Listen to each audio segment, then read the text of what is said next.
Les touristes canadiens seraient encore moins nombreux à se rendre aux États-Unis. C'est du moins ce que démontre une analyse des données cellulaires compilées par des chercheurs de l'Université de Toronto.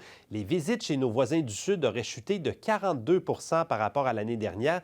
C'est 17 points de pourcentage de plus que les dernières estimations de Statistique Canada. Et justement, à l'heure où beaucoup de familles réfléchissent à leur projet de vacances d'été, certains réévaluent la distance qu'ils vont pouvoir se permettre de parcourir avec le prix de l'essence très élevé, la hausse du coût de la vie. Le phénomène du staycation prend de l'ampleur. Avec nous pour en discuter, Evelyne Couturier, qui est chercheuse à l'Institut de recherche d'informations socio-économiques, l'IRIS. Bonsoir, Mme Couturier. Bonsoir. D'abord, expliquez-nous ce qu'on considère comme des vacances sédentaires, là, des staycations. C'est quoi? Mais il y a plusieurs façons de concevoir les vacances sédentaires. Ça peut être rester dans sa ville, donc rester à la maison et faire des sorties journalières, ou encore sortir à proximité de la maison, donc partir pendant seulement une fin de semaine, une journée dans une région adjacente, en faisant des excursions plus proches. Mais c'est de rester dans le secteur et de ne pas se déplacer à de longues distances pendant de longues périodes. Donc vraiment se concentrer sur sa communauté en quelque sorte. OK, je comprends. Et pourquoi est-ce que ça gagne en popularité? Est-ce que c'est simplement pour des raisons économiques ou c'est un peu plus profond comme changement? Mais il y a deux grandes explications qui peuvent justifier que les ménages décident de faire des vacances de staycation. La première, c'est économique, absolument. L'inflation a eu un impact important. Le coût de la vie fait qu'on a moins d'argent disponible pour investir et voyager, ça coûte cher. Il faut payer le déplacement, le logement, l'alimentation. Alors que si on reste à la maison, bien, il y a une partie des coûts qui sont déjà assumés, donc ça aide. Mais il y a aussi la question environnementale.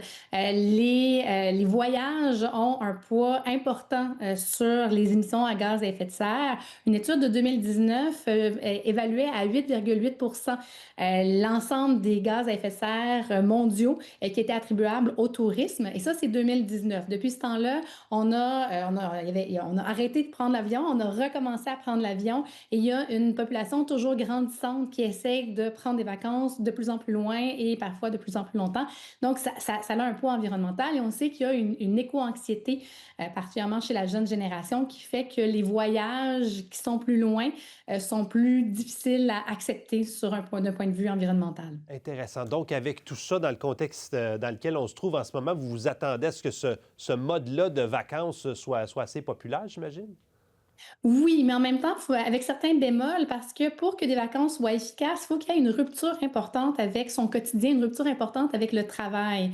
On sait que dans la maison, il y a une charge mentale qui demeure. Il y a certaines tâches répétitives qui doivent être encore assumées, un environnement qui est similaire. Donc, il y a souvent un besoin de cassure, un besoin d'accès à la nature, un besoin de dépaysement qui est parfois plus difficile à obtenir en faisant du staycation.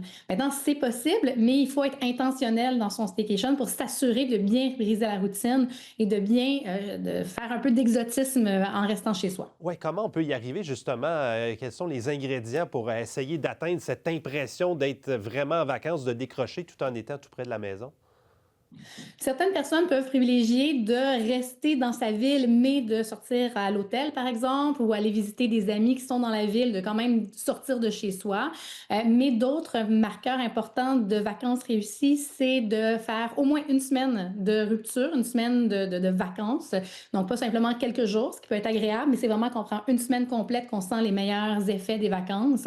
Essayer de prendre des vacances avec des proches, de se mettre plusieurs amis, plusieurs familles ensemble et de faire un staycation ensemble. Donc, aller au musée, plusieurs familles ensemble, par exemple, essayer de faire des activités en groupe. Et l'accès à la nature est très important pour vraiment avoir un changement de routine et de profiter de ce qu'on ne peut pas vraiment profiter quand on a besoin de travailler de 9 à 5, par exemple. Ça nous donne de belles idées, en tout cas, comme quoi pas besoin d'aller toujours à l'autre bout du monde pour avoir des vacances enrichissantes. Evelyne Couturier, très, très intéressant. Merci beaucoup.